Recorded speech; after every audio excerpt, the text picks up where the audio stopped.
आज़ाद बोल इंडिया आप देख रहे हैं, आपके साथ मैं आदिल खान आज़ाद। तो बड़ी ही अहम खबरें आपको दिखाने जा रहा हूं, आखिर तक बने रहिए। ईरान का एक हाईटेक हथियार आज अमेरिका की परेशानी का सबब और दुनिया में चर्चा का मौजू बन गया है। जेली फिश जैसी वो परछाई जिसने अमेरिका को हिला दिया और जिसे देखने के बाद खुद अमेरिकी सोर्सेज ने एलियन टेक्नोलॉजी जैसा बताया, वो आखिर कौन सा हथियार था? ईरान ने इस जंग में आखिर ऐसा कौन सा हथियार इस्तेमाल किया कि अमेरिकी पायलट की आंखें फटी की फटी रह गईं? अमेरिका के F-15 फाइटर जेट के एक पायलट का दावा है कि जब उसका जंगी जहाज तबाह हुआ और उसने इजेक्ट किया तो आसमान में उसे ऐसा मंजर दिखाई दिया जिसे वो कभी नहीं भूल सकता। आइए समझते हैं कि ये पूरा मामला क्या है। 24 जून 2026 को ईरान के प्रेस टीवी में आई इस रिपोर्ट के मुताबिक ये वाकया 3 अप्रैल 2026 का है, जब ईरान के साथ जंग के दौरान एक अमरीकी F-15E स्ट्राइक ईगल जंगी जहाज तबाह हो गया था। ओरिजिनली ये खबर 23 जून की रात को आई थी, लेकिन अब 24 जून में ये चर्चा पा गई है।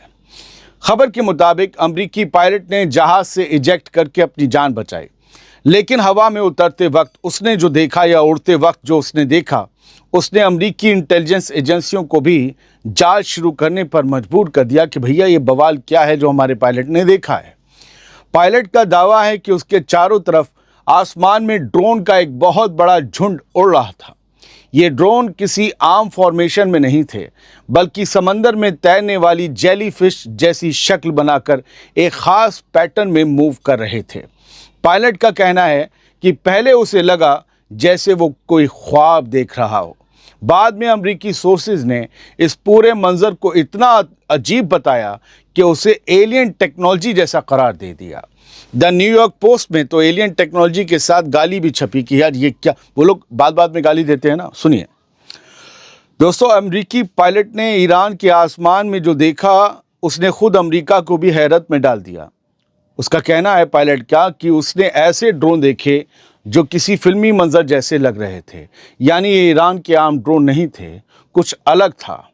रिपोर्ट के मुताबिक ईरान में तबाह हुए अमरीकी जंगी जहाज के पायलट ने रेस्क्यू के बाद बताया कि उसके चारों तरफ ड्रोन का एक झुंड उड़ रहा था, लेकिन ये कोई नॉर्मल ड्रोन नहीं थे। उसके मुताबिक कई बड़े ड्रोन आपस में जुड़े हुए थे और उनके नीचे छोटे ड्रोन इस तरह उड़ रहे थे जैसे जेली फिश के पैर हों। ये इमेज इसी इकरारनामे के बिहाफ पर AI से जनरेट हुई है।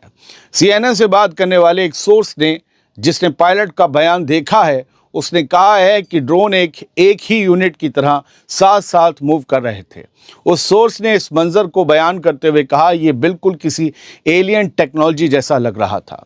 इस रिपोर्ट के मुताबिक रेस्क्यू के बाद पायलट ने पूरी बात अमरीकी इंटेलिजेंस के अफसरों को बताई और अब अमेरिका की एजेंसियां इस बात की जांच कर रही हैं कि क्या ईरान ने पहली बार इतने बड़े पैमाने पर ड्रोन स्वॉर्म टेक्नोलॉजी का इस्तेमाल किया था।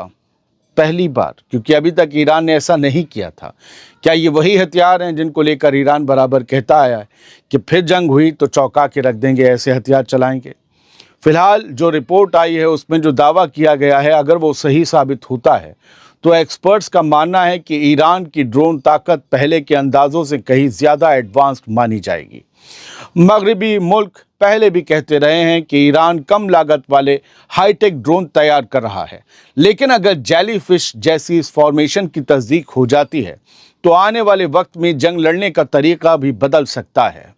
फाइटर जेट्स पर ड्रोन भारी पड़ सकते हैं, क्योंकि गिरते हुए फाइटर जेट के पायलट ने वो ड्रोन देखे थे। ड्रोन सलामत थे, जेट गिर रहा था। दोस्तों, फिलहाल इस पूरे मामले की जांच जारी है और जेली फिश जैसे ड्रोन फॉर्मेशन के दावे किसी आज़ाद एजेंसी ने अभी तक कंफर्म नहीं किए हैं, उसकी तस्दीक नहीं की है। लेकिन अगर ये सही निकला तो जिस टेक्नोलॉजी को अमरीकी सोर्सेज एलियन जैसी बता रहे हैं, वो मॉडर्न वॉरफेयर का एक बिल्कुल नया चेहरा साबित हो सकती हैं। जंग के नक्शे और नयन बदल सकते हैं। अब सुनिए दूसरी अहम खबर। ईरान ने अभी अभी थमी जंग में अमेरिका की हार का ऐलान कर दिया है। जिस जंग का नतीजा ना निकला हो और जिस जंग को रोकने के लिए खुद ईरान भी अमेरिका से स्विट्जरलैंड में समझौते के लिए मीटिंग्स कर रहा हो, उसी जंग में नतीजे और दुश्मन की हार का ऐलान दरअसल ईरान की एक बड़ी प्लानिंग लगती है। आइए जानते हैं कि 24 जून की शाम को आए इस बयान में और क्या क्या कहा गया है।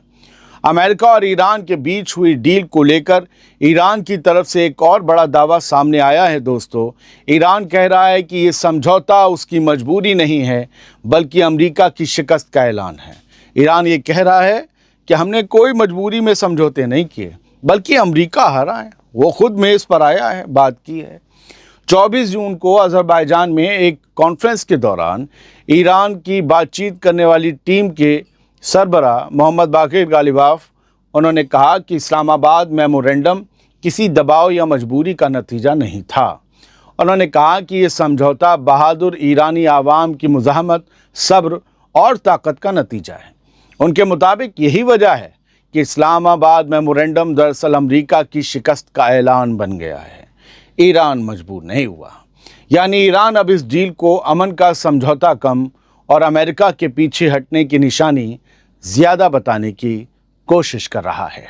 दोस्तों, इसी खबर में एक और खबर यह है कि ईरान अब रीजन के तमाम मुल्कों को, अरब मुल्कों को जोड़कर एक ब्लॉक बनाने और बिना अमेरिका के अपनी हिफाजत का बीड़ा खुद उठाने की मांग कर रहा है, रास्ता दिखा रहा है। अमेरिका के साथ डील के बाद भी ईरान ने अपने रीजनल मौक़िफ़ में किसी बदलाव का इशारा नहीं दिया है। ईरान का कहना है कि मिडिल ईस्ट से विदेशी फ़ौजों का निकलना अब भी उसका बड़ा मकसद है। 24 जून को अज़रबैजान के दौरे पर ईरान की पार्लियामेंट के स्पीकर, बातचीत करने वाली टीम के हेड मोहम्मद बाकिर गालिबाफ ने ये कहा कि मिडिल ईस्ट की सिक्योरिटी का फैसला रीजन के मुल्कों को खुद करना चाहिए, किसी बाहरी ताकत को इसका ज़िम्मा नहीं सौंपना चाहिए। सीधा सीधा इशारा था उन तमाम ममालिक को, ख़ास तौर से 2-3 बड़े अरब ममालिक जो मालदार हैं, जहां माल की वजह से अमरीकी फ़ौज हैं, उनसे ईरान कह रहा है कि अपनी सिक्योरिटी खुद करो, ये बैसाखियाँ छोड़ दो। बाकिर गालिबाफ ने कहा कि वेस्ट एशिया में विदेशी फ़ौजी अड्डे ही इस रीजन में बदअमनी का सबसे बड़ा ज़रिया हैं, वजह है। ईरान चाहता है कि ये फ़ौजें, अमेरिका की फ़ौजें रीजन से निकल जाएं और रीजन के मुल्क एक दूसरे की हाकमियत का एहतराम करते हुए मिलकर काम करें। गालिबाफ ने यह भी दोहराया कि इजराइल को लेबनान पर अपने हमले रोकने होंगे और साउथ लेबनान से पीछे हटना ही होगा। उन्होंने कहा कि ईरान ने मुश्किल वक्त में अपने दोस्तों और स्ट्रेटजिक पार्टनर्स का साथ नहीं छोड़ा है और लेबनान में जंग का ख़त्म होना आज भी ईरान की बड़ी तरजीह है।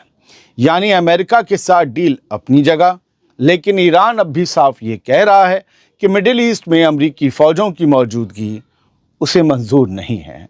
तो क्या अमेरिका अपनी यूनिट्स को, अपने फ़ौजियों को लेकर निकल जाएगा मिडिल ईस्ट से? कभी नहीं। और जब मैं कहता हूँ कभी नहीं, तो उसका मतलब ये होता है कि खून जम्मू को लग जाता है, शेर जंगल नहीं छोड़ पाता है, और बस्ती में आके किसी को खा ले तो बस्ती नहीं छोड़ पाता है। मिडिल ईस्ट में बहुत खून बाकी है। बढ़ते हैं आगे। ईरान का कहना है कि मिडिल ईस्ट अब एक नए दौर में दाखिल हो रहा है, जहां फैसले रीजन के मुल्क खुद करेंगे, कोई बाहरी ताकत नहीं। ये पिछली खबर का ही साए में एक नई खबर है। 24 जून को अज़रबैजान में इस्लामिक कोऑपरेशन ऑर्गेनाइजेशन की पार्लियामेंट्री यूनियन के इजलास में ईरान की पार्लियामेंट के स्पीकर मोहम्मद बाकिर गालिबाफ ने कहा कि मिडिल ईस्ट का सियासी और सिक्योरिटी निज़ाम अब रीजन के मुल्कों को मिलकर तय करना चाहिए। उनका कहना है कि किसी भी मुल्क की सिक्योरिटी दूसरे मुल्क की बेअमनी पर नहीं टिकनी चाहिए। यानी आप अमरीकियों को अपनी हिफाजत के लिए रखें और वो ईरान पर हमले करने नहीं चलेगा। गालिबाफ के मुताबिक ईरान की आवाम ने अपनी मुज़ाहमत से ये भी साबित कर दिया है कि आज़ाद मुल्कों पर अपनी मर्ज़ी थोपने का दौर अब ख़त्म हो चुका है। गालिबाफ ने कहा कि अब वक्त आ गया है कि मिडिल ईस्ट के मुल्क आपसी ताउन बढ़ाएं, आपसी कॉपरेशन बढ़ाएं और बाहरी दखल के बजाय अपने मसले खुद मिलकर हल करें। एक तरीके से एक ब्लॉक बनाने की पैरवी है। यानी ईरान अब खुलकर ये पैगाम दे रहा है कि उसके नज़दीक मिडिल ईस्ट में एक नया दौर शुरू हो चुका है, जहां बाहरी ताकतों का असर पहले जैसा नहीं रहेगा।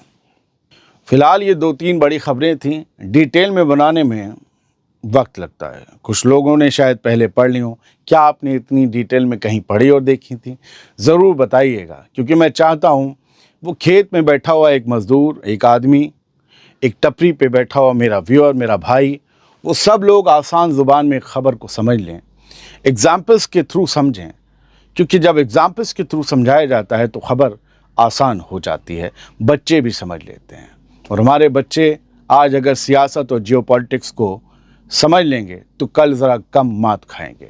تو ایسی خبروں کو بنانے میں وقت لگ جاتا ہے، مجھے پتہ ہے، میں جتنی ڈیٹیل میں خبر آپ کو بتاتا ہوں کم ہی لوگ بتاتے ہیں، اسی لیے میں صبر سے بناتا ہوں، آپ صبر سے آخر تک سنا کیجئے۔ آزاد بول انڈیا آپ ہی کا چینل ہے حضور، اگر اب تک نہ کیا ہو سبسکرائب تو کیا ناراضگی ہے بتا دیجئے، اور کوئی ناراضگی نہیں تو آج ہی کریے سبسکرائب۔ ممبرشپ بھی ہے اگر آپ لینا چاہیں، وہ پیسے کا کھیل ہے اس لیے زور نہیں ڈالوں گا، سبسکرائب کرنے میں کوئی پیسہ نہیں لگتا۔ تھینک یو ویری مچ، شکریہ، سلامت رہیے، خوش رہیے۔